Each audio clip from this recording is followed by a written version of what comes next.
members of the clergy, the people, the great people of Baringo.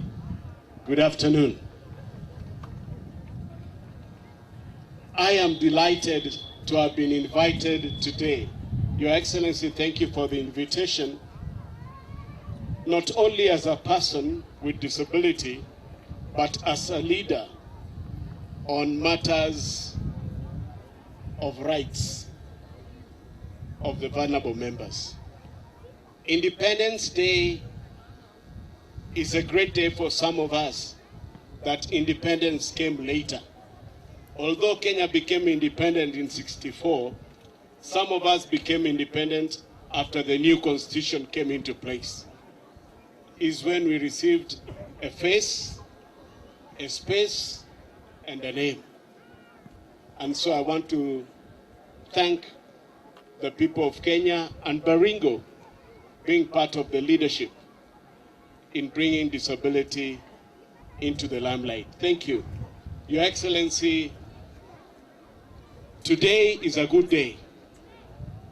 At least that we are alive and we are well. But at the same time, I want to challenge your government. Last week, the national figures of persons getting infected with HIV/AIDS placed Baringo 5th nationally, which is very scary among the youth. HIV prevalence is getting high. More than 30 years ago, we did a massive campaign and changed things. We need to go back. There is a challenge again, Your Excellency, of drugs, alcohol, and substance abuse among our young people. I think it's time that we do something locally as a people. Let us mobilize ourselves, let us create more awareness, and let us do more on mitigation. There's need for more awareness. Last but not least, I want to pray that your government, although people of Baringo did not elect persons with disabilities, but we are happy that this government has remembered to have at least a nominated member of parliament from Baringo. We have member of the county assembly with disability. It is now the challenge to the county government to upscale the place of people with disabilities. And we are here as elders to bless you. It shall be well, and we shall play our role. And as I sit down, na waomba watu wa Baringo, tafadhali unapomwona mtu aliye na ulemavu popote, msaidie. Muachie njia, mpe nafasi ya mbele kama ni kwenye queue, na ikiwezekana wekeni ramps kwenye duka zenu, na ninaomba MCS, tafadhali, make sure public places are accessible. I want Baringo to be one of the most accessible places for people with disabilities in this country. And I'll be championing that. Thank you so much. Thank you. Makofi kwake. Asante sana Senator Kipchumba, asante sana. Pigeni makofi bado. Asante sana. Nitamuita representative wa MP wetu, Honorable Musa Serema. Asante sana DCC. Angalia wakati time. Yes, Your Excellency the Governor, Your Excellency the First Lady, the Deputy Governor, the Executive, the Provisional Administration, na wananchi wa Eldama Ravine, mjambo. Ninaposimama hapa nawakilisha Mheshimiwa Musa Serema ambaye ameelekea ugaibuni katika official duties. Your Excellency, hii ni message kutoka Mheshimiwa Serema. Pale ambapo ametembea leo kutoka wiki 2 iliyopita, amenituma na salamu na akasema niwasalimie watu wa Eldama Ravine na kwamba anawapenda na ametoka pale kwenda kuwatafutia yale ambaye alikuwa ameeleza katika kampeni yake. Ya kwanza, pale ambapo ameenda amepata kompyuta 300 ambaye analeta hapa Eldama Ravine. Amesema ataweka ICT hubs ambaye ndio theme ya hii jamhuri ya leo.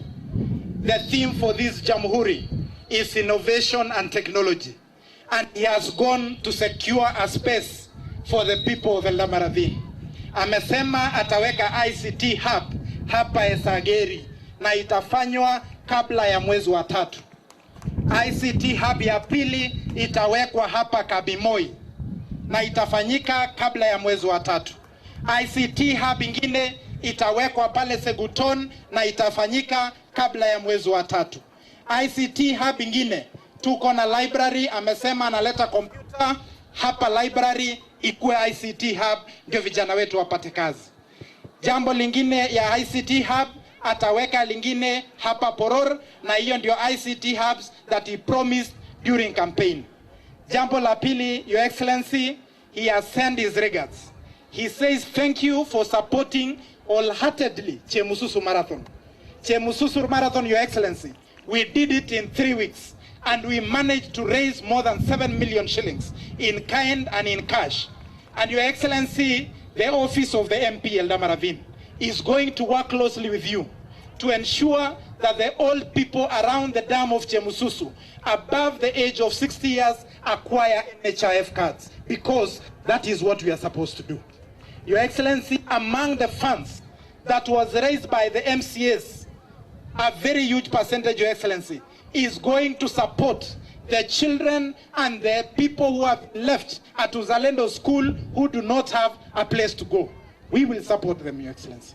And that is the message from Mheshimiwa Musa Sirma. Second, lastly, Your Excellency, na watu wa Eldama Ravine, mumeona kazi ambayo inaendelea. Your Excellency, we are doing several roads under Kera. Tunatengeneza hapa Kiplombe barabara, tunatengeneza Mwachon Katoi barabara, tunatengeneza Trip Katoi Tugumoi barabara, tunatengeneza barabara pale Lelgel. Mheshimiwa anakuja kutengeneza barabara hapa Perkera. Na hiyo ndio kazi ambayo wananchi walimpea.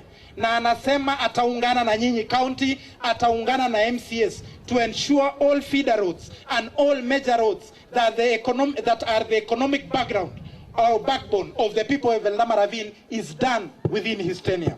So Mheshimiwa ako na nyinyi, amesema pale ambapo atarudi atawaambia shukrani, na amesema pia asante for electing him. He has been elected as NASC chair NGCDF, na amesema atatembea constituency zote hapa Kenya to ensure that we get a constituency, a model constituency for the people of Kenya, and that model constituency is going to become Eldama Ravine. Ya mwisho alisema hivi, ni waeleze ya kwamba mambo ya bursaries itaanza pale Februari ama March, na nyinyi wenyewe atatembea aweke committee akuje pale ground, nyinyi wenyewe muamue ni nani atapewa bursary. That is being transparent and accountable, na tutahakikisha hiyo kazi imefanyika. Kwa hayo mengi ningependa kusema asante. Majina naitwa Brian Kiplimo Rono, the Constituency Office Manager, Parliamentary Service Commission. Asanteni, Mungu awabariki. Thank you very much. Mpigie makofi. Kwa sasa tuko na mheshimiwa wetu kutoka Baringo Central, Bwana Honorable Kandie, tafadhali usukani. Chukua usukani. Asante sana DCC Eldama Ravine, Your Excellency Governor Baringo County, Deputy Governor, County Commissioner, County Commandant, wananchi kwa jumla, mjambo. Arambe. Alajini mume naona watu wa Eldama Ravine wako na ama Baringo kwa jumla. Baringo kwa jumla, mjambo. Basi yangu tu ni kusema Bwana Governor, asante sana kwa hii sherehe ya leo, na vile nimeona hewa ya Eldama Ravine, nafikiri MCA amesema ni mzuri sana. Mimi nataka kuambia wewe hewa ni mzuri sawa sawa, si ndio? Na ile kitu tu nataka kusema, leo ni tarehe 12 mwezi wa 12 na ni sherehe ya Jamhuri, na mimi ninataka kusema ya kwamba siku ya leo na wale tunasherekea viongozi wale walitufanyia jambo mzuri katika kukomboza nchi yetu kutoka wakoloni. Na mimi ningependa tu kusema ile vitu tatu wazee wetu walisema tupiganie.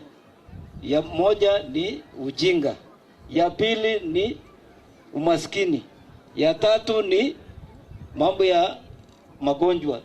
Tuendelee Governor, tushikane mkono, tuangalie hiyo vitu tatu tumemaliza katika Baringo. Wananchi nyinyi mngependa hiyo vitu tatu itolewe Baringo, si ndio? Mimi niko kwa hiyo laini kabisa. Mimi ningependa hiyo vitu tatu tutoe Baringo ili watu wetu watembee na nguvu, si ndio?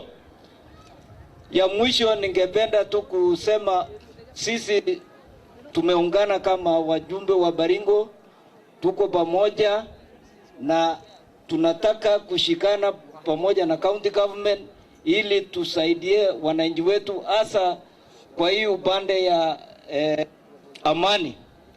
Na mimi nataka kupongeza security team, ile kazi mnafanya ni kazi mzuri sana. Baringo iko na amani, na tunaona sasa kama amani imepatikana, watu wetu watafanya biashara sawa sawa, na watu wa Baringo wataona matunda mazuri tukienda mbele. Mimi ongea na wajumbe, tumekubaliana tutakuwa na mkutano na gavana wetu.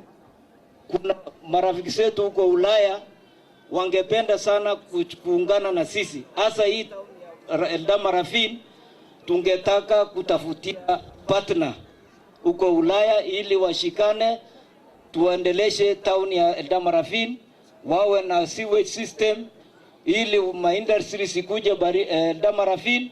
Sisi Kabarnet tuko na partner yetu tumeshapata, na hawa marafiki zetu wamesema wanakuja kutoka tarehe 4 mwezi wa kwanza, na nimeshaongea na wajumbe. Tunataka kuanza na Baringo ili kila town katika Baringo, Eldama Ravine, tukienda Mogotio, tukienda Marigat, tukienda Chemalingot, tukienda Kabartonjo, tunataka kutafutia partner ili Baringo, town zetu za Baringo sote siwe na sura mzuri, na tuendeleshe maisha kwa watu wetu, tuone maisha mazuri kwa upande ya kusaidia watu wetu hapo siku zijazo. So yangu leo tu nafikiri watu wa Eldama Ravine, sijui kama mmeshaona huyu Joshua Jebegon Kandie ama ni mara ya kwanza. Nafikiri watu wengi wanajua tu, wamesikia jina hawajaona, si ndio?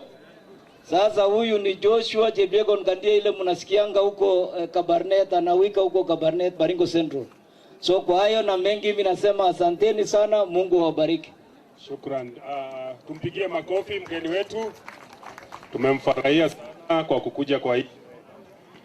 Kwa sasa nitamuita Deputy Governor Baringo, tafadhali uje utaongea na uintroduce all the heads of departments around. Pigieni His Excellency Deputy Governor makofi jameni. Pigie makofi. Pigieni makofi His Excellency DG Engineer Felix Maya. Thank you so much, DCC. Your Excellency, the Governor of Baringo County Government, Benjamin Chasira Cheboy. Your Excellency, the First Lady of Baringo County, Dr. Amy the Speaker of the Baringo County Assembly, County Commissioner, Baringo County, Deputy County Commissioner Koibatek, Honorable Member of Parliament present, Honorable Joshua Kandie, Honorable Members of the Council, distinguished guests, ladies and gentlemen, good afternoon. First, I'd like to introduce the county staff beginning with the ward admins. Can kindly stand up and just wave to the crowd, being led by the host town admin, Bismarck Kosgei. Stand. Secondly, I'd like to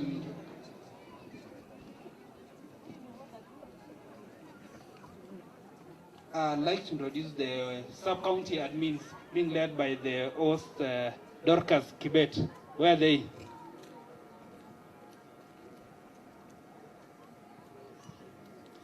I'll ask the directors of the different departments to stand and wave to the crowd. Finally, I'd like to call the CECs just to come in front here because it's their first day, not the first national event they're attending, so that you can be able to see them. Just hurry up, please.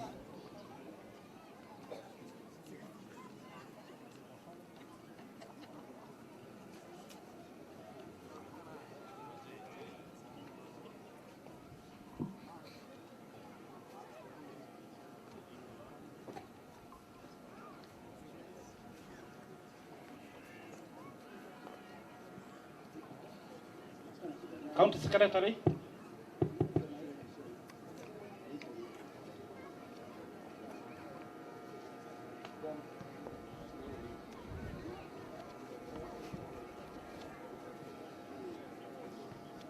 On my far left, Architect Rupen Ruto, in charge of lands, housing, and urban development.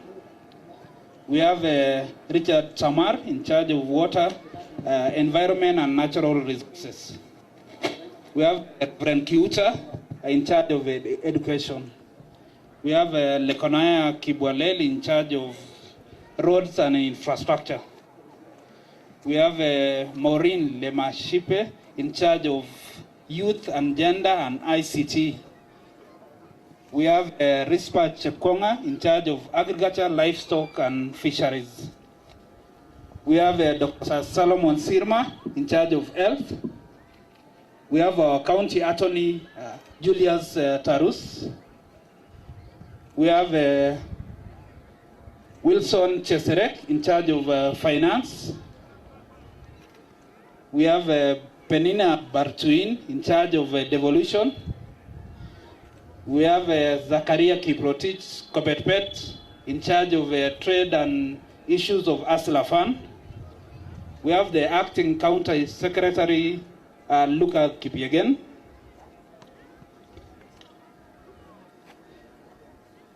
It gives me great pleasure to join you to mark the Jamhuri Day today. This day is made possible by great sacrifice and determination by our great forefathers for fighting to free the people. The theme of today is innovation and technology. It's very relevant in the world we live, where the two are central in solving the challenges that we face. I speak mainly to my fellow youths. I want to ask of them that we must rise up to the occasion and use technology and innovate to free ourselves from unemployment, poverty, and to create wealth. We appreciate you, Your Excellency, for the good job you've done in streamlining the service delivery to the people of Baringo County. We have seen improvement in our hospitals, in our towns, in our streetlights, and improvement in the streets. I want to assure you of our support as the team you have trusted to work with you. We shall work hard to make sure you succeed, we succeed, and the people of Baringo County succeed. Thank you so much. Thank you, Bwana Governor. We're going to have a little music interlude. Tafadhali. Tutukufu Kenya tunayoipenda, Kenya nchi tunayoipenda, tujivunie sana tukijiita wa Kenya, nchi yenye baraka. Jamani, upigie makofi kwa komishona wetu Abdulrazak Jandesa akienda kutupatia hotuba ya rais. Pigeni makofi jamani.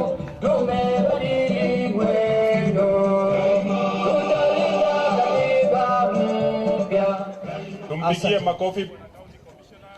Makofi ya County Commissioner wetu Abdulrazak Aldesa. Makofi jameni. Makofi ya maana kitupatia hotuba ya rais. Asante sana. Karibu County Commissioner. Asante sana. Asanteni sana. Gavana wetu wa Baringo, Mheshimiwa Benjamin Cheboi, Deputy Governor wetu Felix, mama wetu First Lady na Second Lady, Mheshimiwa wetu wa Baringo Central, Speaker wetu, Mheshimiwa MCS ambao wako hapa, members of the county security team, our DCC, SCCs na chiefs, na wananchi watukufu wa mjambo. Tusalamiane salamu ya Jamhuri. Tumefika kilele cha sherehe yetu ya leo. Tafadhali tutulie na tuwe makini nikisoma hotuba ya Mheshimiwa Rais Daktari William Ruto siku ya Jamhuri ya mwaka huu. We come together on this 59th Jamhuri Day to celebrate our freedom. It is the first national celebration dedicated to a theme that is relevant to our national aspirations. Our futuristic theme today revolves around technology and innovation. The promise of innovation is to enable us to connect, innovate, and inspire. As we enter the 6th decade of independence, we can proudly cite many achievements and impressive progress made through our own consistent efforts as evidence that our freedom struggle was neither an empty political adventure nor a reaction born of idle resentment. We gather as a nation to commune with our forefathers who were long-suffering innocent victims of imperial plunder and colonialism oppression, yet also heroic defenders of our inalienables of reality and valiant fighters of our freedom. On Jamhuri Day, we celebrate the moment when Kenya proclaimed itself as a free democratic republic. It is also a time to reflect deeply on the founding aspirations of our nation. It is time to dedicate ourselves to the fundamental commitment binding 3 generations of our people. First, we must interrogate with honesty and courage whether we have been true and worthy heirs of our forefathers' proud heritage. Second, we must have a candid discussion whether we have behaved well towards one another and the extent to which we have been mindful of justice, dignity, and freedom in our time.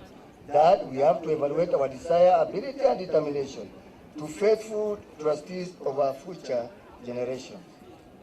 By all human indicators, we have made admirable progress. 82% of our people know how to read and write. Any of them has fairly substantial levels of education, with the skills and professional qualifications to make Kenya truly self-reliant in every sector. Life expectancy has risen significantly, and we have eradicated polio and other diseases, which in the old times decimated our people by their thousands. More children born in Kenya today live to see their 5th birthday than ever before, and the rate continues to increase at very encouraging figures. We have 32,594 primary schools, 10,482 secondary schools, 12 national polytechnic, 259 technical and vocational education and training institutions, and 87 universities. Our country is more secure with adequate numbers of personnel in our discipline services. Traditional security threats are under control, with the government making huge strides to eliminate banditry, cattle rustling, and urban crime.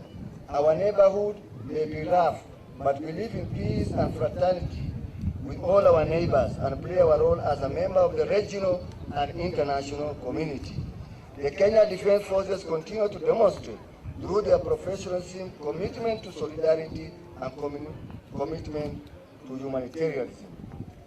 Ladies and gentlemen, beyond our borders, Kenyan professionals have excelled consistently for decades, enabling organizations abroad achieve their objective and actualizing their career goals in the process. The data on remittances is an object of deep fascination, and not just because we are proud of Kenyan diaspora for remitting over 400 billion annually. Remittances are also a reliable indicator of the value of professional contribution and impact of knowledge, skill, and passion of Kenyans abroad. Our diaspora comprises our best envoys and demonstrate for everyone to see what we are capable of. By extension, they show to the world how and why a country of meager natural resource endowment punches above its weight. My administration will work towards making our diaspora remittances reach $1 trillion shillings. The State Department of Diaspora Affairs has this target to achieve. We are in a situation of unprecedented uncertainty, with many complex and interconnected threats arrayed against our shared aspirations. In the midst of this daunting urgency, complexity, and threat, we remain ever mindful of our mandate as the stewards of the well-being of our present generation and trustees of our future. We have a duty to forge the way forward with courage, diligence, unity, and imagination. As I stated in the beginning, the challenges that the founding leaders of our republic confronted on the first day of Jamhuri were as urgent, as daunting, and as complex for their time as the ones we now face. Mindful of this solemn obligation to do right while laying the foundation of a flourishing nation for future generations, I have pursued several interventions since I took office nearly 3 months ago, with the urgency, zeal, and the focus that the moment demands. On my first day in office, I appointed 4 Court of Appeal and 2 Environment and Land Court judges, and by last week, 20 judges of the High Court. We have also escalated the actualization of the Judiciary Fund that will increase the allocation of resources to match the needs of enhancing access to justice throughout Kenya. On my first day in office, I also executed the necessary instrument to actualize the financial independence of the National Police Service in the realization that this is the substantial enabler of genuine institutional independence. The operational independence of the police is necessary for efficiency, professionalism, and accountability. Since then, we have engaged to successfully reorient policing operations from a heavy and illegitimate reliance of illegal and extrajudicial intervention, which frequently entails such intolerable violations as abduction, torture, disappearance, and murder. There is now consensus that a new policing paradigm is at hand, and it is possible to achieve a high level of security for our citizens and also observe their rights and freedom to the greatest extent. I, therefore, commend the entire National Police Service, from the constable on the beat to the Inspector General, for the enthusiasm with which they have embraced the changes and enhanced our general security through increased vigilance and improved relationship with citizens and their communities. Before the end of this year, I will be appointing a task force to review the terms of the police service. Ladies and gentlemen, a dramatic revolution is quietly underway, which is transforming the who as well as how of participating in enterprise for rapid socio-economic growth. The bottom-up framework proposes to include everyone from the smallest possible business unit run by individuals of modern means to our celebrated captains of industry. I engaged 3 fintech institutions on the way forward in making mobile phones more affordable. As a result, there was a dramatic reduction in the interest charge on the Fuliza service, signaling a new era of affordable credit for borrowers. I also engaged lenders on the need to liberate more than 4 million borrowers from the prejudice arising from blacklisted under the Credit Reference Bureau framework, which arbitrarily paralyzes their business prospects. We have secured an agreement with the lenders to abandon the punitive approach and to shift to a credit scoring system which incorporates incentives for both lender and borrower. Perhaps more profound was the launch on November 30th of the Hustler Fund, an innovative revolving fund combining credit and savings to support and empower many Kenyans access affordable credit. The fund is available on digital platforms and accessible to individuals on their own. As for this morning, the 13th day since the launch, the fund has disbursed 7.5 billion. At the same time, 15.4 million Kenyans had registered for the fund. Before the expiry of 14-day repayment period, 1.1 billion has since been repaid and nearly 400 million mobilized in savings. It is clear under this program that Kenyans have found a platform to save. Clearly, Kenyans know the value of borrowing and paying, contrary to the rhetoric of skeptics. By all accounts, this is revolutionary. Ladies and gentlemen, the rains are finally here. Our farmers are now ready to give Kenya a bumper harvest, improve food supply and drive down the price of food, the single biggest driver of cost of living. They will achieve these goals using affordable fertilizer and certified seeds. The government, working with the private sector, has engaged suppliers to import 300,000 metric tons, 6 million bags of fertilizer. A consignment of 2 million bags has already landed at the port of Mombasa, and the remaining 4 million will arrive in the first week of January in time for the long rains. The government will continue to subsidize the price of fertilizer, and farmers will buy at Kenya shillings 3,500 a bag. Our firm commitment to restore the former glory of our cotton-producing region is the reason behind the government's intervention to revamp the textile and apparel industries and revive cotton farming by providing high-yielding, disease and pest-resistant hybrid varieties to farmers. We are determined to bring back the forgotten smile of cotton farmers. This will inject billions of shillings to arouse the sleeping giant of Kenya industrial and agricultural competitiveness.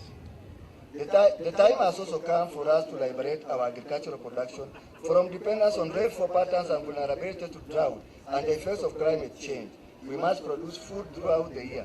We have identified 100 dams in various parts of the country to double the land under irrigation from the current 670,000 acres and progressively increase it to 3 million acres. Ladies and gentlemen, our intervention to uplift the well-being of all Kenyans by transforming production is underpinned by a sound and innovative policy framework, efficient infrastructure, and climate change mitigation mechanism. We continue to push to intensify national connectivity through road, rail, fiber optic infrastructure to support production and innovation in every part of the country. We are finalizing a framework for centralization of resources to deal with all installed infrastructure projects. To combat effects of climate change, we have commenced our plan to grow 15 billion trees on 11 million hectares in every part of the country by 2030. Our objective is to increase the national tree cover from the current 12% to 30% over that period. This program will be implemented through the Ministry of Environment in collaboration with the county governments and many other stakeholders, local and foreign. Working with the county government of Nairobi, we recruit at least 11,000 young people to grow a minimum of 1.5 million trees in the city's open and public spaces as part of the big dream of building the city of Nairobi. I have also directed the Ministry of Interior to ensure that all regional commissioners, all county commissioners, deputy county commissioners, assistant county commissioners, chiefs and assistant chiefs, and Nyumba Kumi officials mobilize the public drive for national tree planting culture. The exercise will also be coordinated at the locational level and cascaded downwards. Every chief shall dedicate at least 1 day per week for a public baraza come tree planting drive in which the public will be mobilized to plant and grow at least 3,000 trees weekly within their respective locations.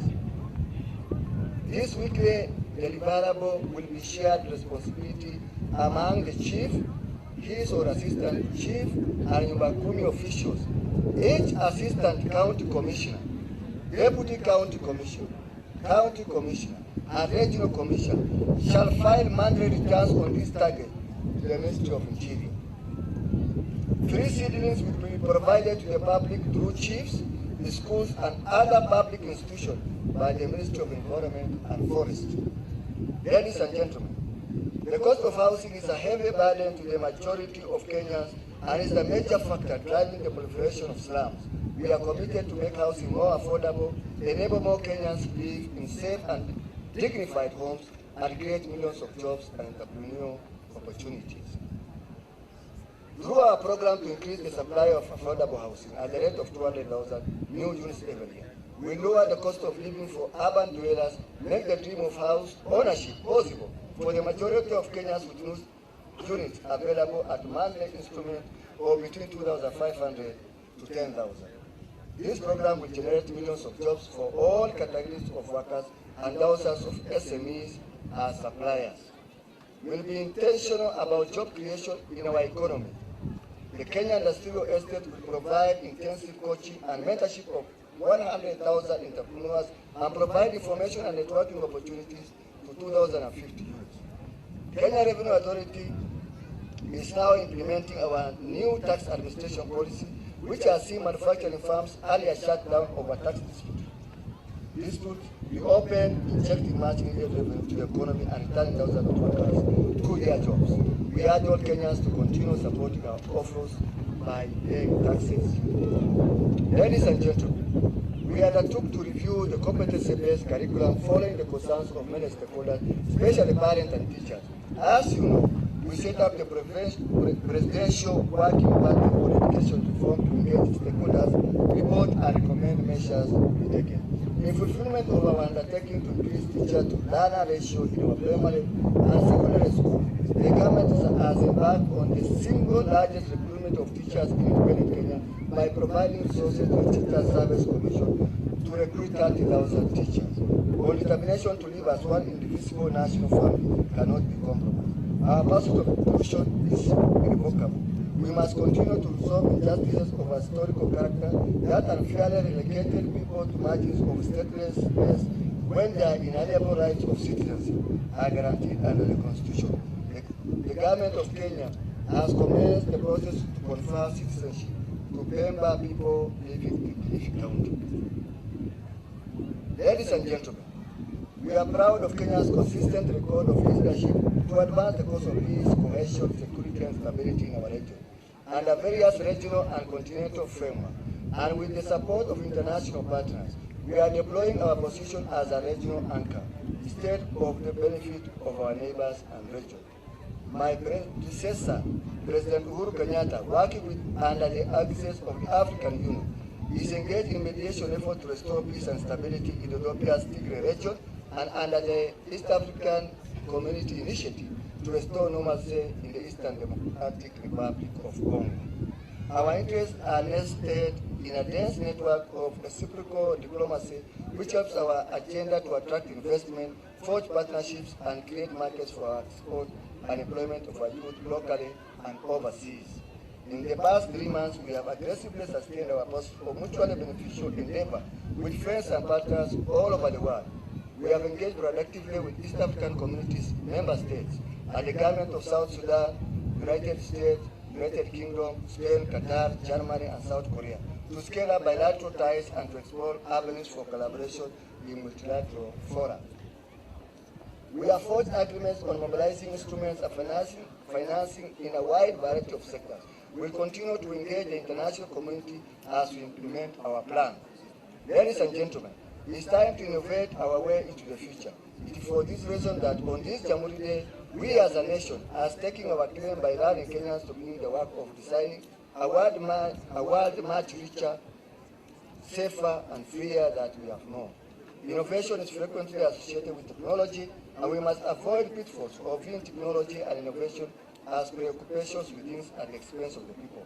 The most consequential breakthrough in technological innovation have greatly enhanced human well-being. The platform which supports all our transactions on the Hustler Fund was developed locally and opened up access to affordable credit, liberated millions of hustlers from the vicious grip of Shylocks and other predatory lenders, and enabled Kenyans of all walks of life to mobilize savings. This revolutionary technology is a continuation of Kenya's illustrious tradition in pioneering innovation in the financial technology sector. Among the Innovation Week champions are the winners of the 2022 Hart Prize, Ekobana from St. Paul's University, who employ the concept of green and circular economy to produce biodegradable sanitary pads from banana fiber. I have asked the Minister of Education to work with these young innovators on the delivery of our pledge to provide sanitary pads for schools. The Kenya Innovation Week attracted large global technology firms whose senior leaders made their way to Kenya to witness firsthand the magnitude of the innovative potential of Silicon Savannah. We have agreed on partnership to support local organizations on providing opportunities for young Kenyans to acquire training and skills on various aspects of our digital productivity. We are also exploring ways of making benefits of monetization on online activity available to Kenyan content creators on more platforms. I have spoken directly to Meta, the parent company of Facebook, WhatsApp, and Instagram, to monetize content for our digital entrepreneurs that will exponentially multiply incomes and create employment opportunities for others. I'm impressed and encouraged by the power of monetization and remote jobs. This is the way to the future. If I was not a state officer, I wonder what the content on my small Facebook page with 2.3 million followers would earn me daily. As we have all witnessed today, from the performances that have been given as thrilling entertainment, our creative sector is ready with thousands of highly talented and promising youth waiting to seize opportunities to stream high-quality content for monetization. Ladies and gentlemen, our administration recognizes sports and the arts as mega industry that can employ millions of our youth and help grow our economy. This is why we have moved with speed to get our football back, to protect Kenya's proud athletics pedigree from doping, and to streamline collection and distribution of royalties to our artists. Through the revolutionary Talanta Hela plan, we will rebuild and monetize our sports and creative industry. As part of this plan, I have accepted to champion a grassroots football development program that will see national government work with county government to invest heavily in youth football. Arrangements are at advanced stage to launch a bottom-up football tournament to be contested by under-19 teams from all 47 counties. We will work with our governors from each county to build a team right from the world level. This is the first step in our Football Vision 2030, where we target to see Harambee Stars play at the 2030 World Cup and Kenya host the 2027 Africa Cup of Nations. Together, let us put Kenyan football bottom up from the grassroots of our villages to the grand stage of the World Cup. We are ready to take our place as a digital workforce of the world. Our commitment and the digital superhighway component of our plan were intended for this specific purpose. To underscore our intent, we are today unveiling several cohorts of graduates whose training was supported under the arrangements between the government and the private sector. Safaricom retrained a number of university and TVET graduates to meet the digital industry needs in software engineering and data science. Also graduating today at the Presidential Digital Talent Program, a class of talented youth selected by the Information and Communication Technology Authority for training through internship. Additionally, it's a big day for the beneficiaries of the Kenya Commercial Bank to Jiajiri program.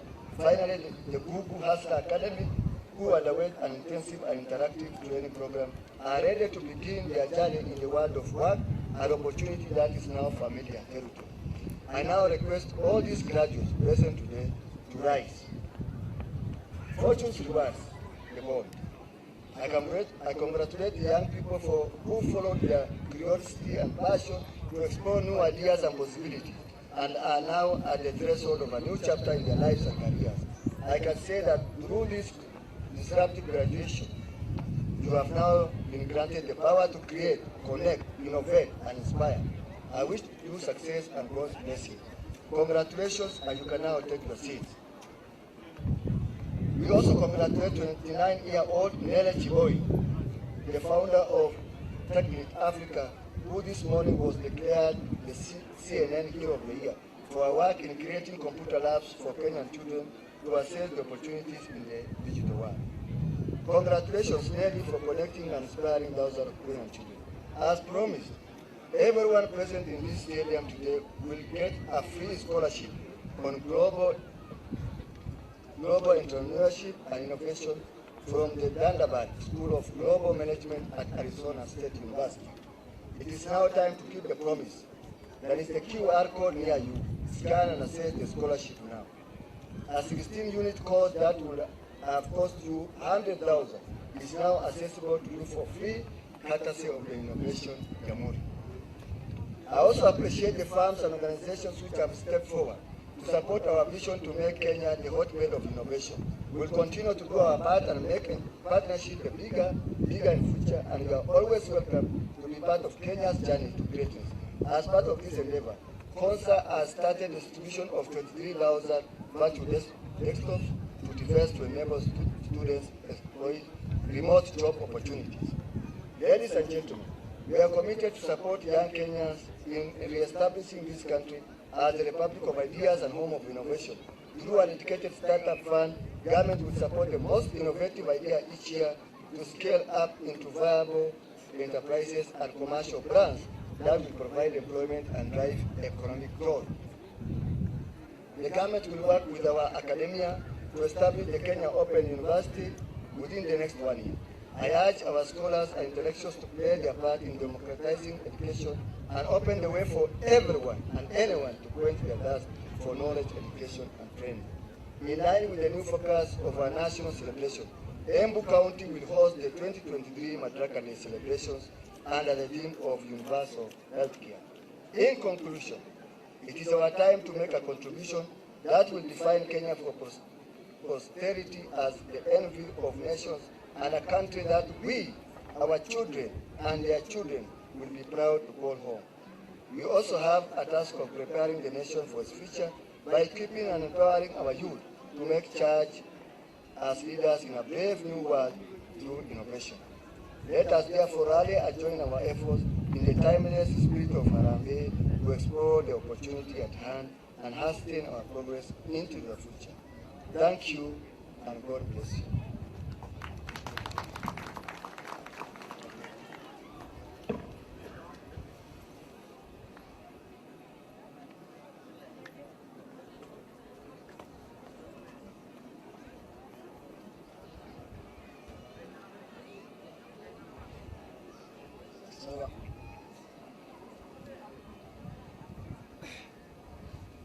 Asanteni sana kwa kusikiliza hotuba ya Mheshimiwa Rais kwa makini. Hotuba ya 59 ya Jamhuri. Sherehe ilikuwa Nyayo Stadium, Nairobi. Gavana wetu, Deputy Governor, Mheshimiwa wetu, Mheshimiwa wa County, Mheshimiwa Speaker na viongozi wote ambao wako hapa. Kwanza nashukuru watu wa Eldama Ravine kwa sababu siku ya leo sherehe ya county ilikuwa hapa kwa Ibatek. Tunashukuru kwa ukarimu wenu, kwa entertainment ambao mmefanya, kwa uzalendo wenu. Tunashukuru sana sana sana. Ningetaka kusema kwamba hapa Eldama Ravine ndio food basket yetu ya county ya Baringo. Kwa sababu hapa mnakuza mimea tofauti tofauti, mahindi, viazi, na mko na misitu hapa.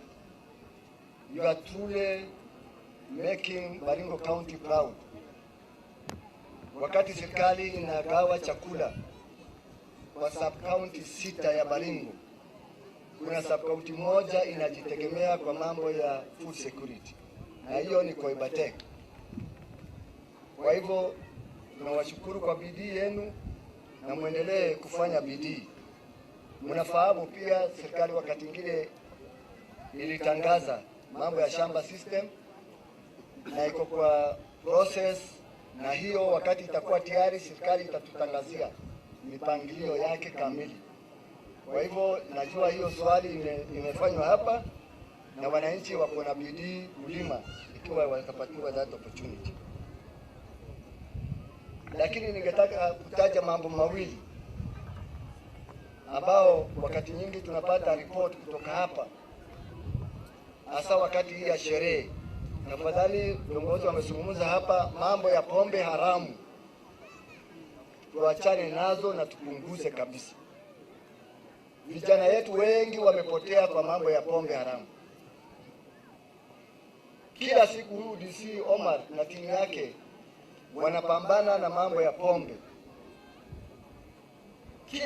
Kila siku ripoti inatuma pombe imemagwa, watu wameshikwa, na ni kitu ambayo inaendelea. Kwa hivyo tunataka pia ushirikiano na wananchi.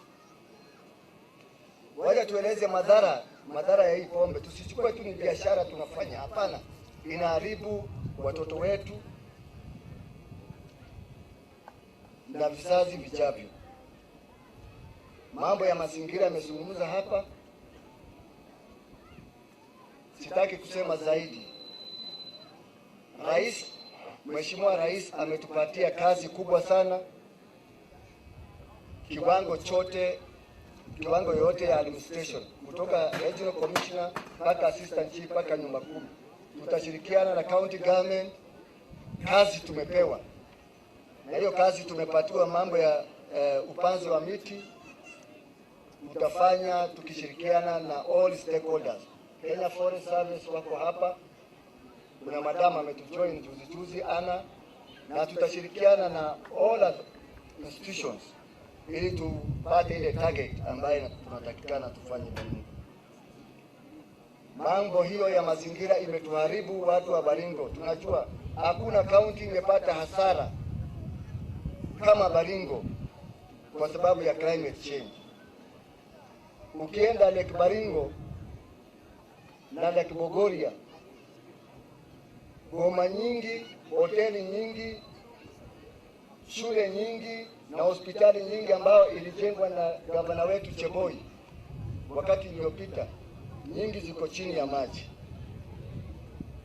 na ni kwa sababu ya climate change. Kwa hivyo tukishirikiana, hasa mambo ya Chako Bani, juzi tulisema kwamba mambo ya kukata miti Baringo South, na siku hizi wameanza Baringo North, upande ya Barwesa, upande ya Kirinyachi. Tunawafahamu, wanatoa hata watu kutoka Western ili wakuje na maprobox na magari zingine kukata. Hatuwezi endelea hivyo. Kwa hivyo tutakomesha hizo vitu, hata kama wanajificha kubadilisha barabara, tutakuwa na hawa. Pia najua Kipchumba amezungumza hapa mambo ya sexual based violence, mambo ya HIV. Tafadhali tujiangalie. Kuna ile inaitwa triple threat. Mambo ya gender based violence, mambo ya HIV na mambo ya teenage pregnancy. Mwaka huu watoto wetu ambao walifanya mtihani ya KCPE darasa ya 8, 22 walikuwa pregnant. Wale ambao wanafanya form 4 saa hii 48 wako pregnant. Kwa kaunti mzima watoto 70 wako pregnant. Kwa hivyo ni changamoto wakati huu, hasa wakati huu ya leave mrefu. Wazazi tuangalie mwenendo wa watoto wetu, tuangalie msichana wetu wako wapi. Usitume msichana usiku, kwa sababu kuna watu ambao ni binadamu lakini ni wanyama ambao wako hapa. Kwa hivyo tujisaidie hapa. Nashukuru Mheshimiwa Gavana wetu wa Excellency, jana alikuwa upande ya Mogotisho, mambo ya utalii ya kaunti yetu. Tunataka kubadilisha sura ya Baringo kama kaunti ya maafa na vita kuwa kaunti ya maendeleo na utalii. Mungu ametupatia ziwa, ametupatia msitu, ametupatia mambo mengi sana, na ametupatia watu hapa, diversity of people. Mumeona entertainment hapa, Wakikuyu wako hapa, Nichamus wako hapa, Wanubi ndio hawa, jamii zote za Kenya wako hapa. Hiyo ni utamaduni ambao tunajivunia kama kaunti ya Baringo. Kwa hivyo hiyo ndio tunaeneza. Tunajua kwamba, najua gavana atatangaza Kimalel Goat Auction pia iko na sisi. Hiyo ni flagship yetu kama Baringo. Mbuzi ya Baringo ndio tamu sana duniani. asali ya Baringo ndio tamu sana duniani. Kwa hivyo ni jambo ambalo tunajivunia, na vile mmesikia Chemususu Dam Marathon, vitu kama hizo ndio tunataka kuencourage. Ya misho nikimalizia mambo ya usalama. Baringo sasa iko na amani.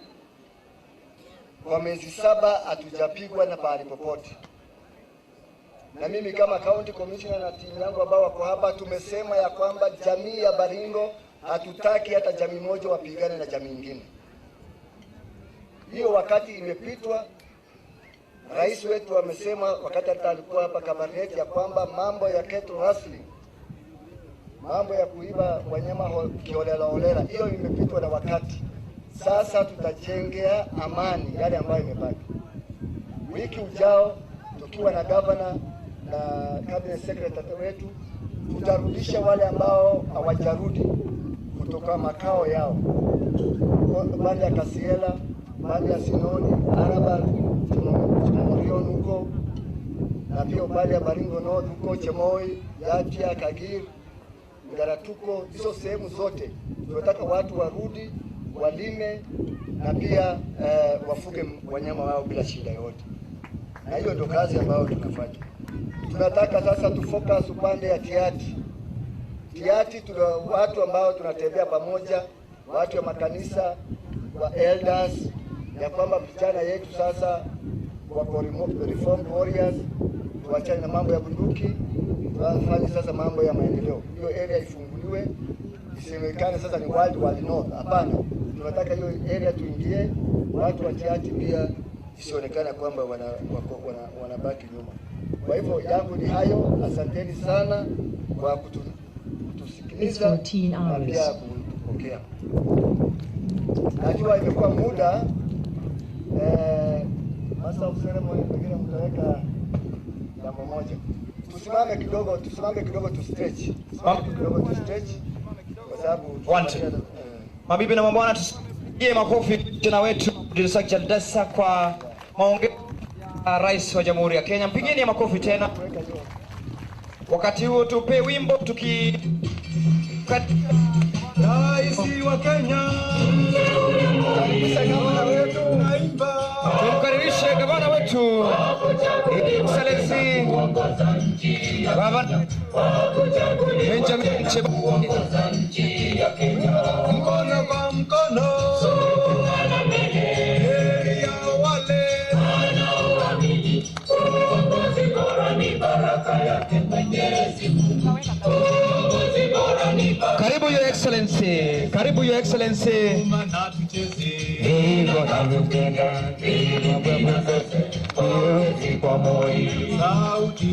Makofi jameni tena kwa gavana wetu. Akienda taratibu ni mshangilio. Harambee na Nyayo.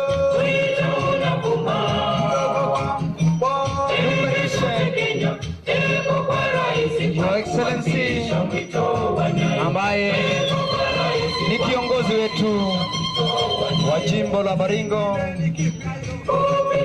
kwenye sherehe ya Jamhuri. Baringo ing'are. Tunakuombea gavana.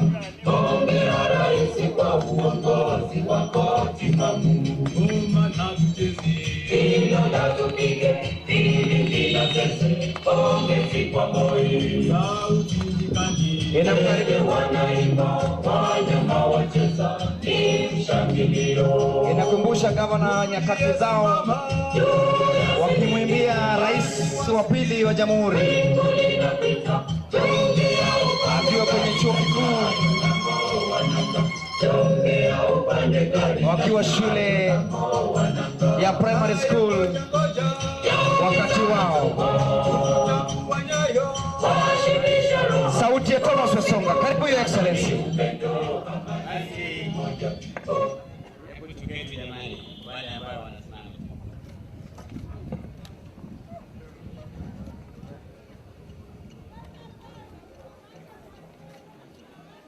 Nataka kuchukua fursa hii kutambua viongozi wote ambao wako hapa, wale wa serikali ya kaunti na wale ya serikali ya national government ya Kenya pamoja na viongozi wa kanisa yote, makanisa wote ambao wamekuja hapa siku ya sherehe leo. Kwanza ningependa kuwasalimia nyote nikiwaambieni hamujambo. Hebu tusalimiane hewani jamani. Bwana asifiwe. Bwana asifiwe tena. Ladies and gentlemen, it is with utmost pleasure that once again we come together to celebrate and commemorate the day our great nation was officially declared a republic and we gained our independence and the right to self-rule. I take this opportunity to welcome you all here for this day that is set aside for all of us to reflect, to re-energize, and to focus on our journey of going ahead in building our great nation and our great county. It reminds us of the sacrifice made by those that have gone before us and calls for sacrifice and self-discipline from all of us, individually and collectively, to make our dreams of a better county and a better nation come true. Since independence, our country has made good progress and crossed many milestones. Now we have a new president, His Excellency William Samoei Ruto. And I would like to applaud him for his leadership in the decision that going forward, Kenya's national holidays will be themed. It is indeed an encouraging pointer that we start with innovation and technology as the first ever theme for a national holiday. This is because innovation and technology is the way to go and is the way we must go as a nation. And I'm sure that Kenyans will know that Baringo County is one of those counties that takes innovation and digital literacy very seriously. Our partnership with Koreans and many other actors tells us all. Mheshimiwa Musa Sirma is out there soliciting for about 300 computers for our constituents here. On the other hand, we are also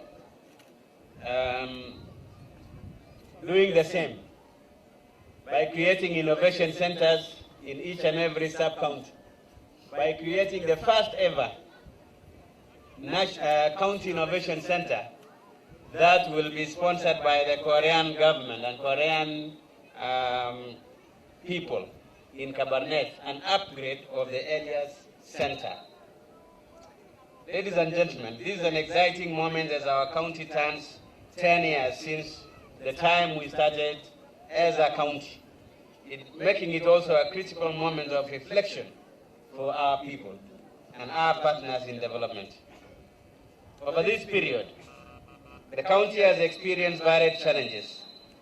Among them, the occurrences of climate change emergencies that has created problems for our people, displaced our people in Lake Baringo, created drought that has resulted in food shortages, coupled with all those challenges which have continued to give us problems. The insecurity that has been caused by challenges of drought and water cannot be overemphasized. The COVID-19 pandemic, which hit the world in 2020, has been felt to the most remote villages and households in the county. These spate of unfortunate occurrences resulted in untold humanitarian emergencies and have put stress on our natural resources and taken the county aback in our path to address poverty and equality among our people. However, we are yet again presented with a moment of choice, an opportunity to use our past experiences as important lessons to shape our future and aspire for a greater common goal by doing things differently. It is with the understanding that Baringo needs to move faster in conformity with its own challenges and in developing homegrown solutions that I have based our priorities since I took over office as your governor. My second term. We have only finished about 100 days since when I took over. I have a clear mindset that for us to prosper as a people and as a county, we need to grow our economy by investing in and expanding productivity, infrastructure, attracting investors, forging partnerships, developing a skillful and a healthy human resource, and fostering peaceful coexistence among our people.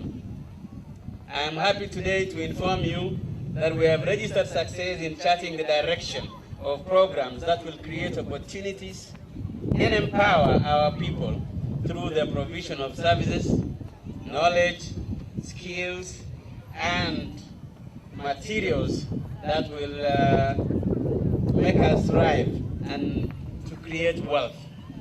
Because our success depends on our availability to put money in our pockets.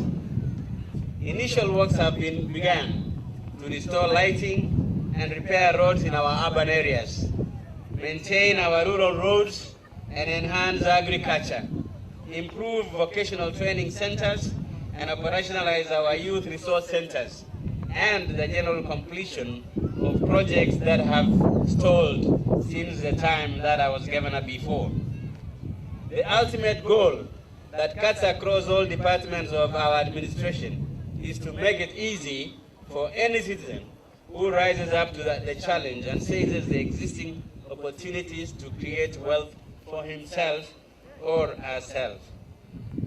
In our CIDP, we take very special cognizance of the role that the government and each and every stakeholder needs to play in achieving the development aspirations of the people of Baringo County.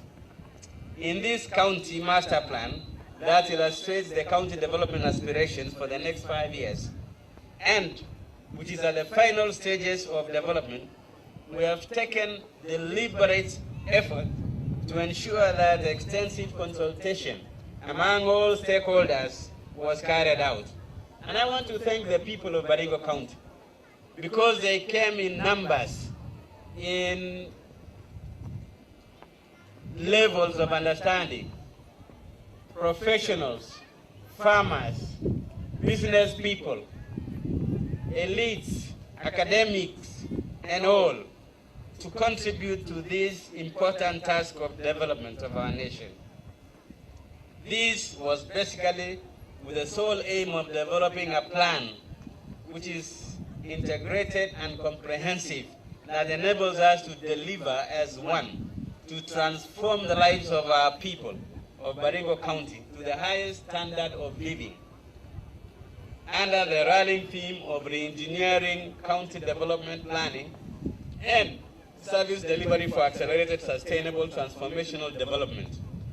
We have provided for people-centered programs that have been carefully analyzed and synthesized in line with our commitment to invest in productivity for wealth and job creation, as well as completion and putting projects to use for the benefit of our residents. The issue of development depends on ourselves as individuals. We cannot grow if we don't work with our hands and with our brains and with our knowledge. The plan is grounded on Baringo County's commitment to efficiency and strongly backed by the goodwill of our development partners. If you may have observed, we have always, since the time we started this government, consulted and met with many development partners who are willing to assist us and to support us in the development agenda. It fits into the Kenya development aspirations and supports the delivery of the Kenya Kwanza government, the plan, the Kenya Vision 2030, medium-term 4 aspirations, the African Union Agenda 2063 and the UN 2030 Global Agenda on Sustainable Development Goals, the 2030 Sendai Framework of Action on the Disaster Risk Reduction, and the Paris Agreement on Climate Change, Adaptation, and Mitigation. Our plan is considering all those other plans that have been made by our friends and development partners. Our development planning sets out inward-looking steps, an approach chosen deliberately to make Baringo County government more responsive towards investing in our people, our business processes, e-commerce, and operational excellence to effectively and efficiently deliver services to our people. And I want to say this, the center of our leadership ni mwananchi wa kawaida. Are our citizens able to use their hands and their skills to produce wealth for themselves? That is a moot point. I am immensely grateful to all our development partners who have committed to or shown interest toward development and implementation of this ultimate county plan. My administration will ensure that we provide resources to programs and a facilitative environment for partnerships to ensure that we maintain the momentum towards sustained realization of greater impact. Ladies and gentlemen, many times I have pronounced myself on the details of our plans for each sector of the economy on several occasions, including in my inaugural remarks as the governor, during the first official opening of our county assembly, as well as on the Mashujaa Day celebrations last October, I mean. I shall sustain these conversations as we engage in rolling out our projects, a process I hope you will fully participate in. It is now time to get down to work and build a scorecard that we shall continuously improve on as time goes by. And I am trying to ask you people, when a project is in your place, get close to it, ask questions. If there is a contractor, uliza, what are we supposed to benefit out of this? How much are we supposed to spend? What does the bill of quantity say? So that we can be able to push them to finish the project as quickly as possible for our benefit, with using as little resources as possible. In line with today's theme, however, allow me to mention a few key issues on the development direction that we are taking as a county in regard to today's theme of innovation and technology.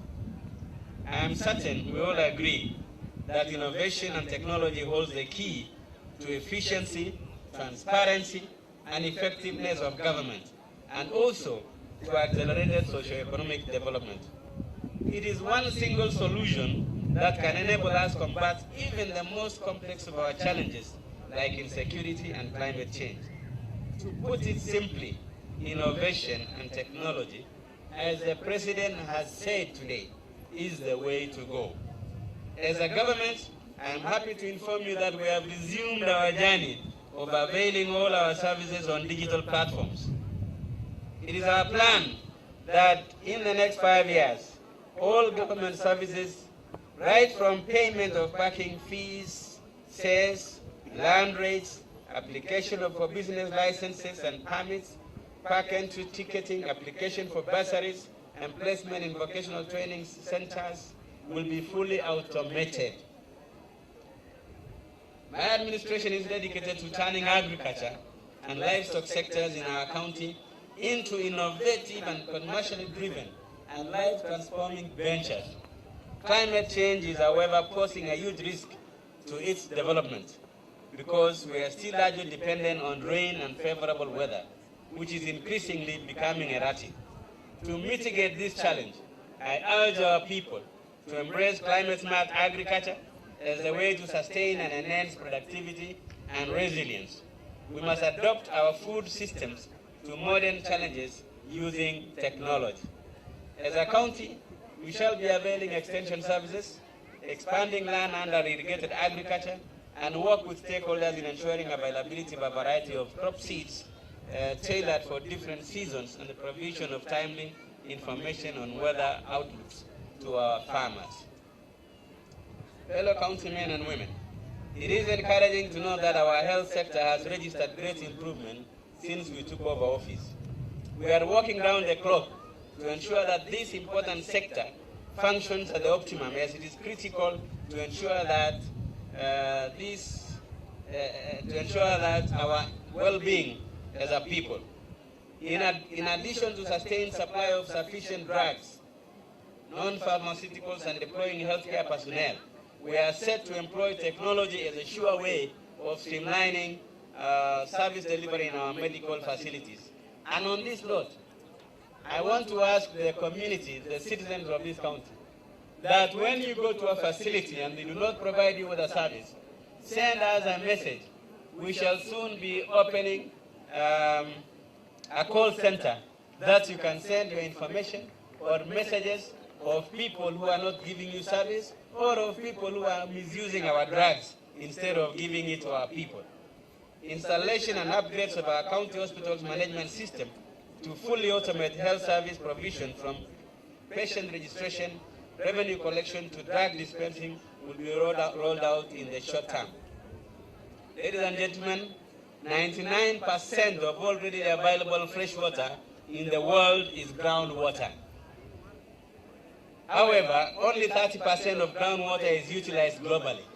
In Africa, this basic commodity is largely underutilized. In Kenya alone, it is estimated that we have huge underground aquifers harboring enormous quantities of water whose exploration and exploitation can turn around fortunes, especially in the face of climate change and specifically for communities living in water-scarce regions in our county. A large part of our county, especially the northern side of the county and the eastern side, have no fresh rivers, and we have to exploit underground water.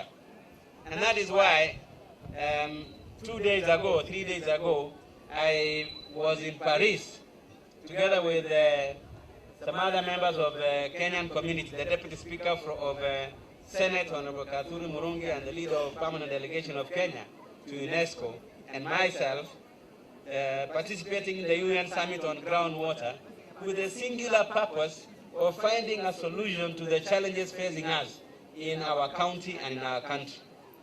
We were able to engage potential development partners on how we can work together to ensure that our county, everyone in our county has access to water, and even those that don't have rivers can get water from groundwater, and we can use it for irrigation.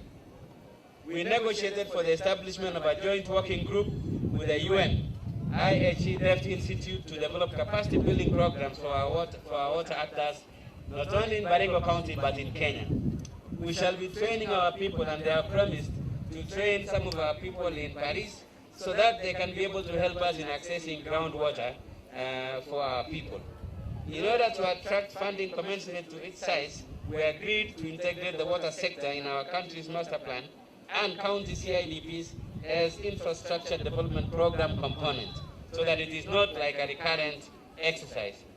As a start to this journey, a team from UNESCO will be visiting Baringo and Meru counties within the next 1 month to survey and develop an integrated model on groundwater resources as a pilot program on water resource and data generation in Kenya.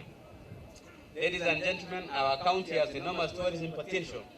We are blessed to have a captivating terrain and so much fauna and flora to showcase.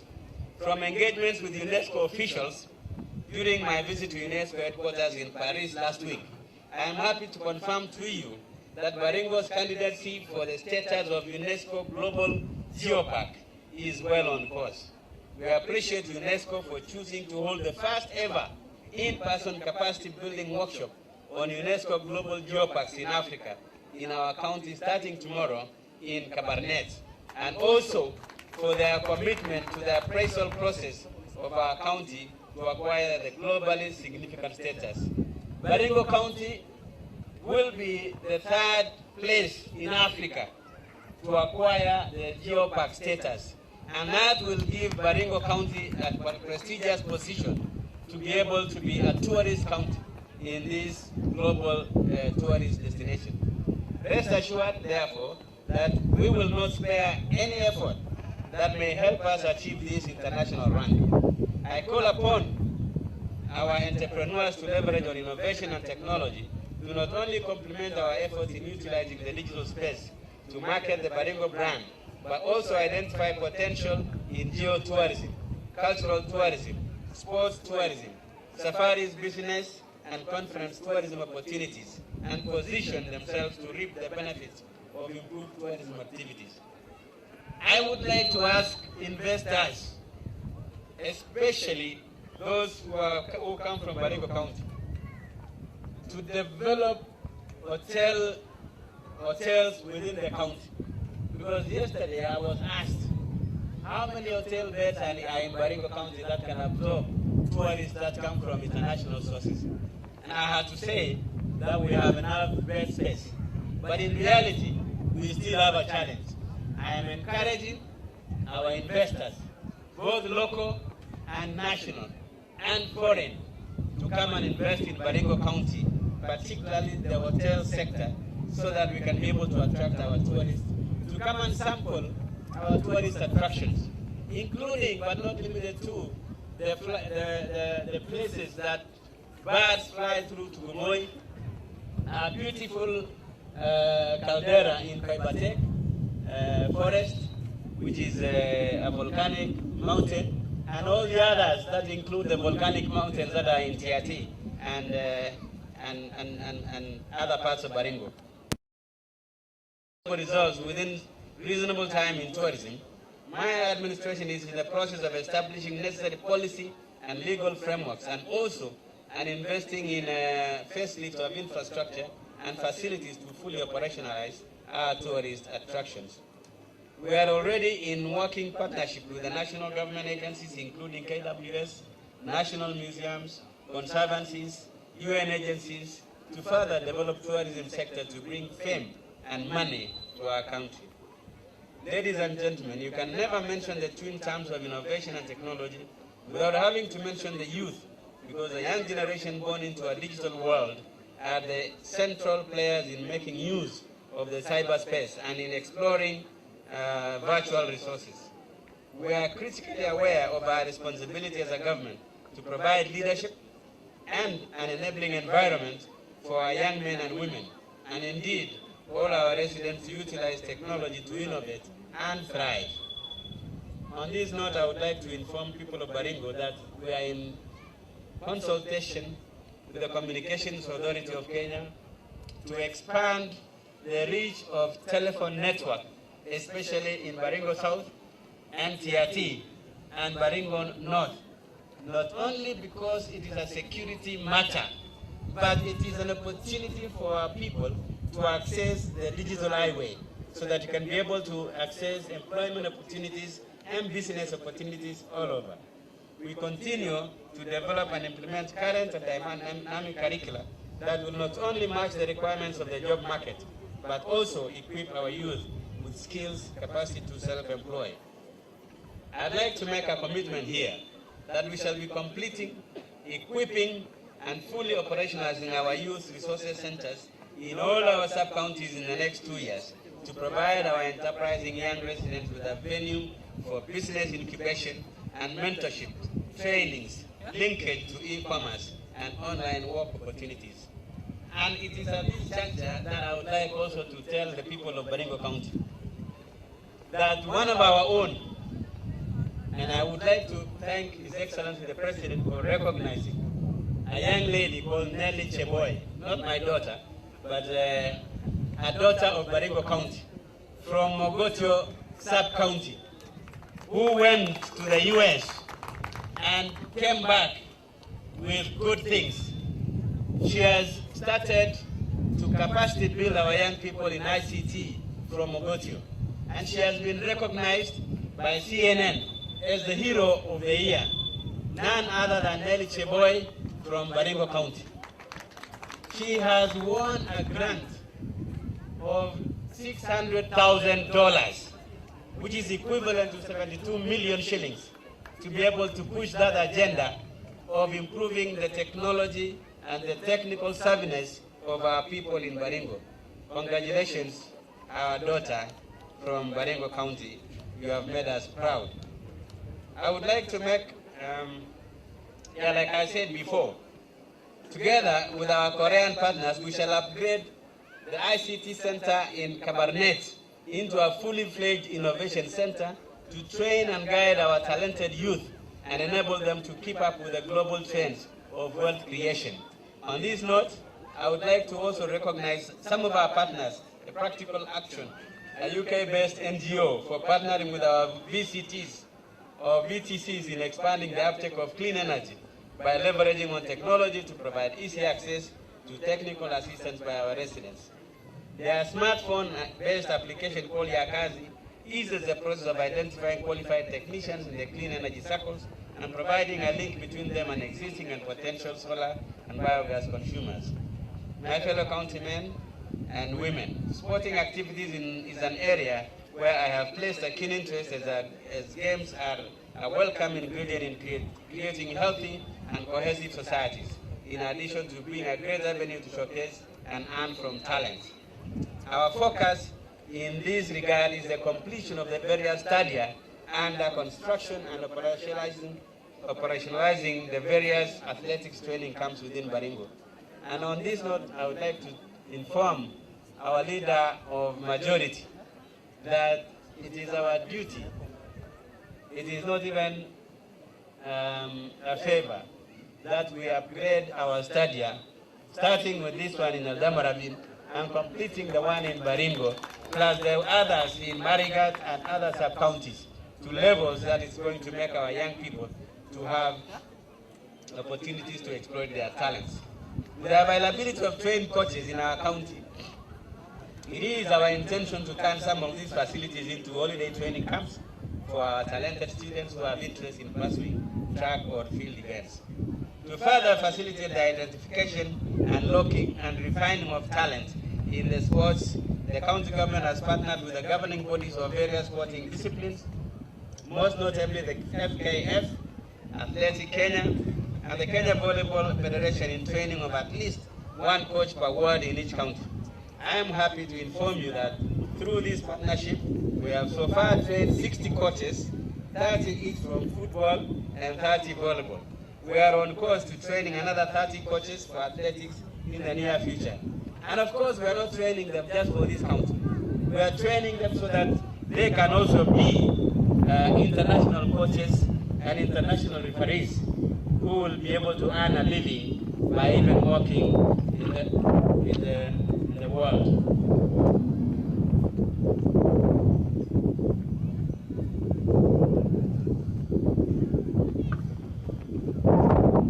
Sorry for that.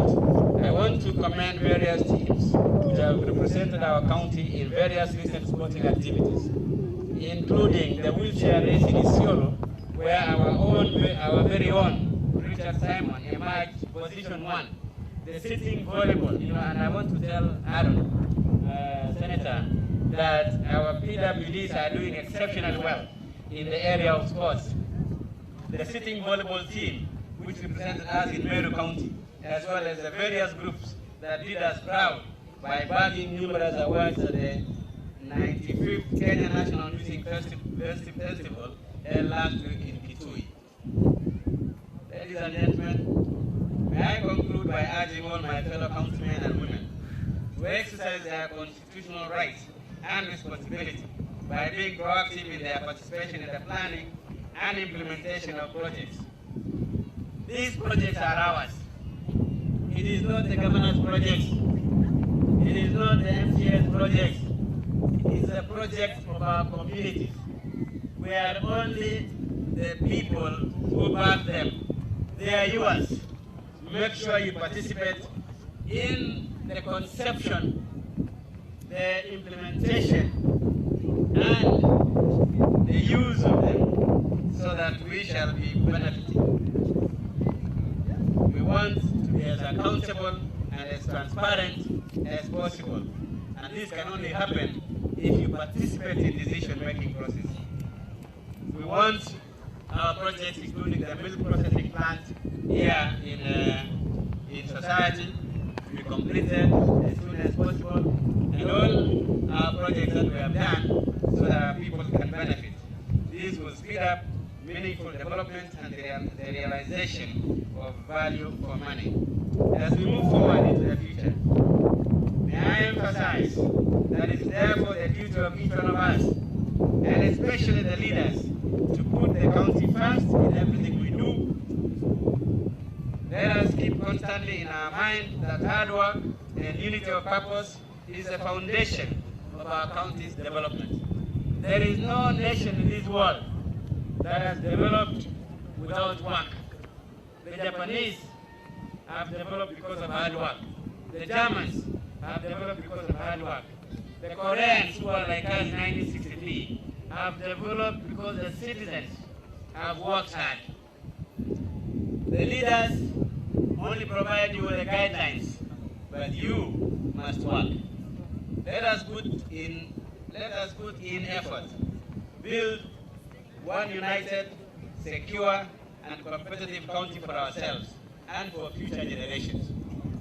I say about unity, and I want to say this, and I want to thank the county security team, that for the last 7 months, we have not had a problem of insecurity in this county. We want to thank you. We want to thank the President. We want to thank the Minister for Internal Security. And we want to thank all actors in this endeavor. But I would like to also advise, and our people in the media here should know this. Last week, it was reported that there was cattle rustling in Baringo, and that 2 women, a woman and a child, were killed in Baringo. And yet, that activity happened in Turkana East. It happened in the other side of Turkana East, beyond Kapedo, in places called Nadome, Lomelo, and Apeiton. I want you to know the geography of this county, so that we do not mislead the world to imagine that there is insecurity in Baringo. None of those people were in Baringo. They may be people who speak a language that is similar to the people in Baringo, but there are people who are living in Turkana. So when there is a problem in Turkana, let us not say it's in Baringo. Let us say when there is a problem in Baringo, we have no problem. But when it's in Turkana, say it's in Turkana. Our county commissioner is here to agree. Our county commander is there also to confirm. Whenever there is a problem there, kindly confirm with the county commissioner, confirm with the county commander, confirm with the county security team, confirm with Governor Chiboy here. We will give you the true story. We do not want to scare our investors because of things that are happening elsewhere. We do not want to scare our tourists because of things that are happening elsewhere. So I want to thank you, Wana County Commissioner, and everyone for that, for helping us with managing security. And I'd like to tell our people of TRT and people of Baringo South and people of Baringo North that the county is keen and serious on not only helping you to get back to your places, but we want all of us to live in peace. That I want to guarantee you that we shall be there together for you. I also want to comment on the issue that has been touched by Senator Kipchumba. But before I say that, I want to bring you greetings from our leaders, Honorable Cheptumo, who is our senator, Honorable Jematia, who is our women rep, Honorable Kamuren, who is a member of parliament for Baringo South, Honorable Sirma, who is away to do great things for the county, Honorable Makilap, and Honorable Kiborek. Of course, I recognize the fact that Honorable Joshua Kandi was with us here today, for being with us wherever they are. Finally, I want to emphasize the issue of HIV/AIDS and the issue of alcoholism and drug abuse. Alcoholism and drug abuse is costing us a lot of money as a county. It's costing us the death of our young people from diseases that are self-inflicted. They are called lifestyle diseases. That cancer is caused by excessive consumption of alcohol and drugs. That because of challenges, high blood pressure sometimes arises because of consumption of illicit brew. What happens? Our people die of preventable diseases. You don't drink, you won't die. You don't drink too much, you won't have pressure. And you are not going to cost us more money in treating people in our hospitals. So we are pleading with our young people and our elders, those who are trading in these commodities, do not kill our people. We shall not be very kind to you. We shall work with the county security team to ensure that these things don't happen in this county. You have our support. On the liquor licensing, we are going to have a very keen eye on which places shall be given licenses. If you dare sell alcohol that is illicit, your premise, the license to your premise will be withdrawn immediately without any recourse to anyone. On the issue of HIV and AIDS, you can realize that it is affecting young people. That we are now number 5 among those new infections. While we know that it is the duty of the national institutions dealing with HIV/AIDS, let it be our duty as a people to help our young people to avoid these challenges. And more important, tukiachana na mambo ya pombe ya haramu, the young people can be able to make responsible decisions. We start by dealing with alcohol and drugs, and they will be able to make responsible decisions. Hatutaki wananchi wetu, watoto wetu wakufe kwa magonjwa ambayo yanaweza kuzuiliwa kama hiyo ya ukimwi na hayo mengine ambayo yanaitwa lifestyle diseases. Let me therefore finish by wishing you a Merry Christmas and a Happy New Year, and to wish all parents preparedness in the new year. Let us not wait until January and then we start thinking about school fees. Let us prepare ourselves now. If you must apply for bursaries, start applying now, but prepare yourself now so that in January you don't wake up and say, able to find a rambe. No, prepare now. Don't spend all the money for Christmas. Save money for your children at the beginning of the new year. Thank you. God bless you. God bless Baringo County, and God bless Kenya. Asanteni sana na Mungu awabariki. Asante sana Your Excellency. Pigeni His Excellency makofi jameni.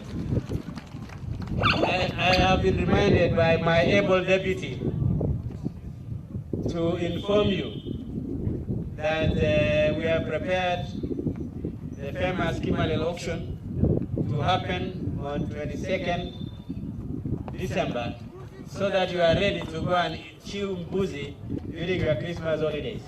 It shall happen in Kimalel, and before that, there will be a competition in a game called Kalvich in Lake Baringo. We want to introduce water sports.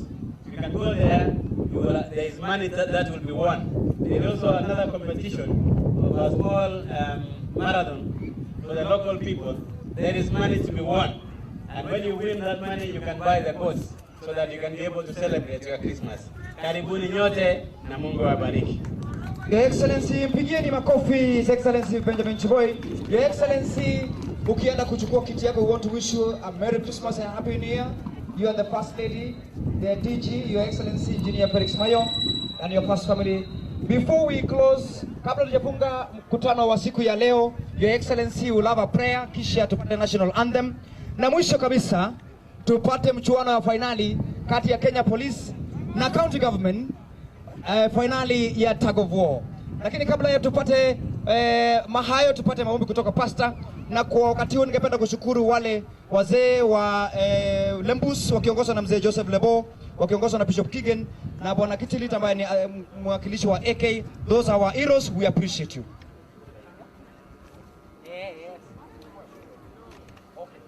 I'm informed by the DCC kwamba wana Kimeta tunaenda kwa tug of war, kisha tupate maombi alafu national anthem.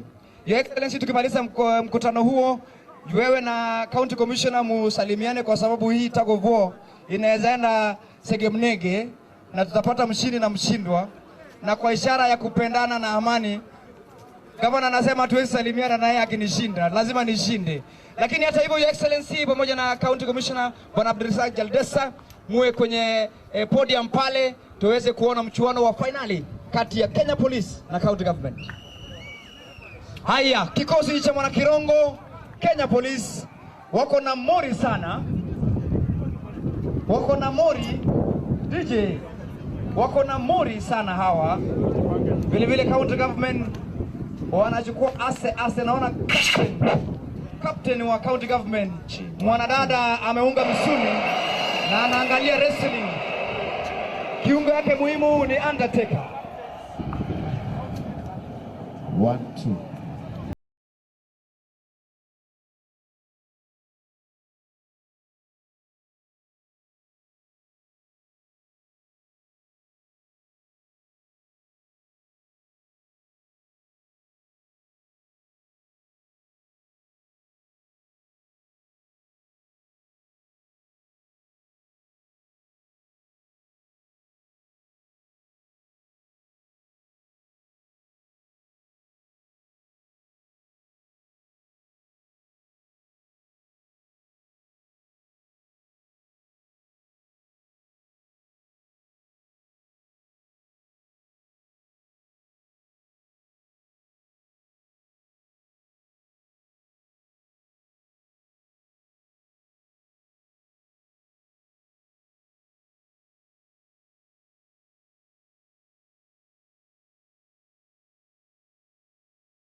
Silent for the start, jamani.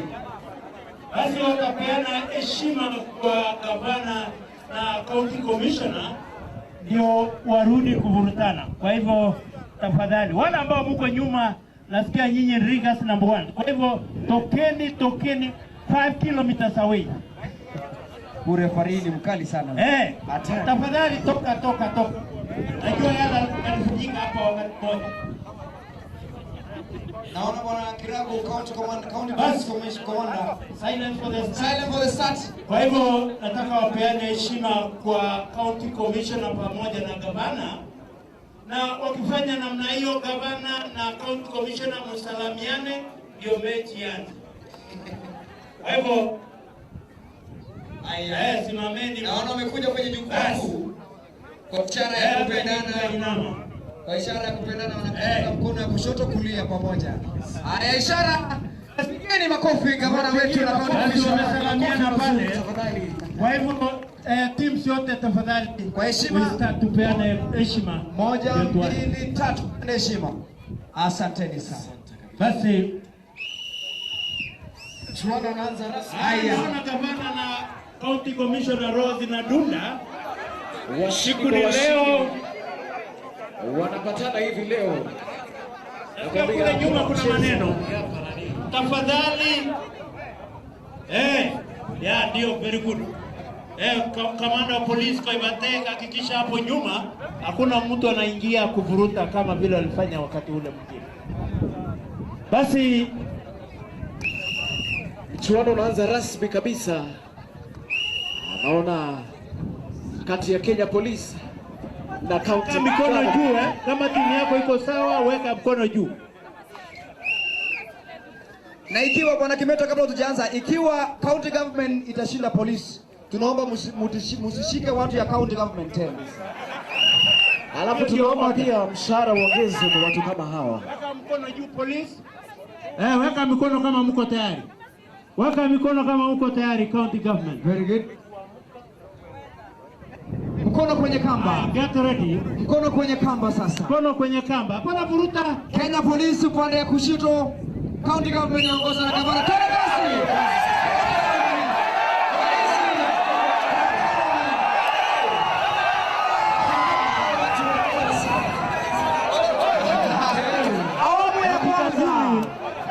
Awamu ya kwanza. Kenya Police moja. County government sufuri. Ni kweli. County government sufuri.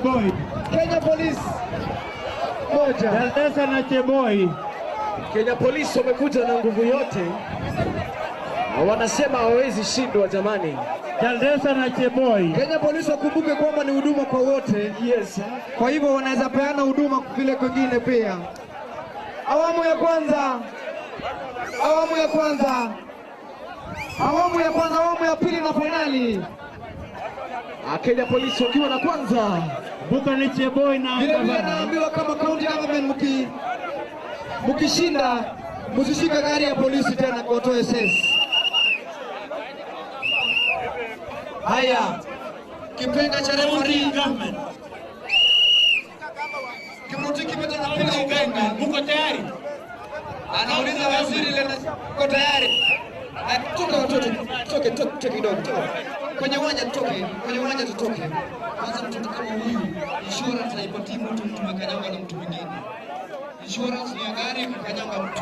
Haya, boda mshika. Inama chini ushike. Inama chini mshike. Kila mtu haya, mkono kwenye kamba. Mkono kwenye kamba. Mchuano unaanza rasmi kabisa. Tulia kidogo kaseme tuanze kazi. Mko tayari? Mkono kwa kamba. Ngoja Kipenga. Ikiwa ni finali. Ngoja kazi finali. Polisi. Polisi.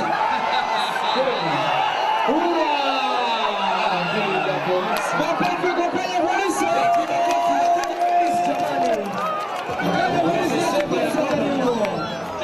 Haya, karibuni Kenya Police. Sasa tuende kwa national.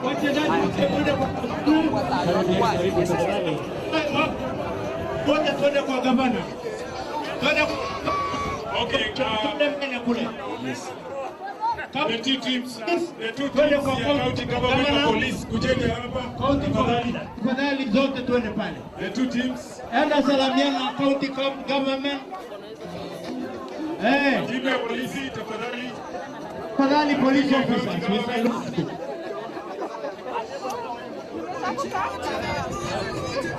Basi hapa ni gavana na county commissioner. Tafadhali tusonge hapa.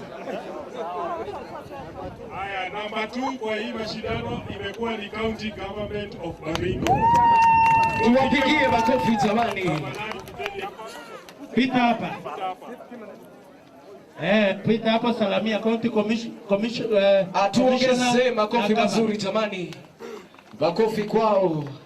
Kumbuka the best Jamhuri Day haijawahi kufanyika. Captain wenyu. Wapi captain wa team leader county government? Team leader county government. Ndio huyu captain amekuja waziri.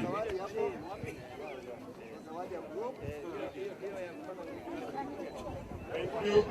Kenya Police. As the champions. Pata special nyimbo special kwao. Tukiwaongezea makofi jamani, wapi makofi yao? Makofi. Wanasema utumishi kwa wote. Wanaitwa wana Kenya Police wenyewe. Hata mimi najua wako gangari kabisa. Wanasema usalama utalinda kweli kweli. Wapi jepo salamiana? Weke makofi jamani, makofi jamani.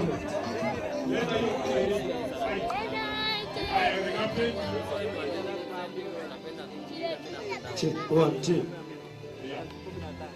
15,000 wamepata. Asante. Basi county government walipata 10,000, alafu police 15,000. Baringo imeshinda wote. Kwa hiyo tujipigie makofi tukielekea kungeti chini. Naona polisi wameshinda. Na tumewapatia wa shilingi 15,000 warudishe ile nguvu ya Saida walifika huko. Na county government pia wameshinda. Wakapata shilingi 10,000 warudishe nayo nguvu ile iliisha. Congratulations for all of us. Tufanye kazi kama pamoja. Tukisimama hivyo tupate national anthem. Simame tu pale mko. Simame mahali mpo. Simame wima. Wimbo wa taifa.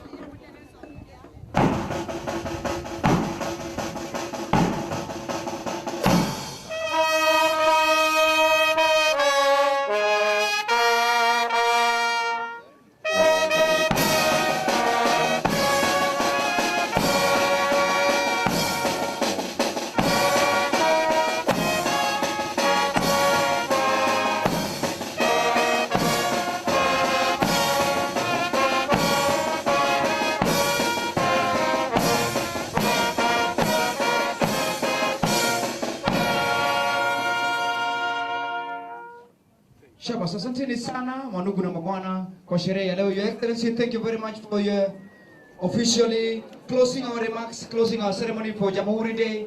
Nawashukuru sana. Finali ni volleyball kati ya Mongotio na Eldama Ravine, kisha baadaye twende Maputo. Your Excellency, kwa niaba ya wale wote walisaidia ama kuchangia kwa kiwango fulani, tunapatia pongezi na washukuru wote kwa niaba ya ndugu yangu Protiki Meto. Kwa niaba ya mkawini wenzangu today, tunawatakia heri, muwe na Christmas njema.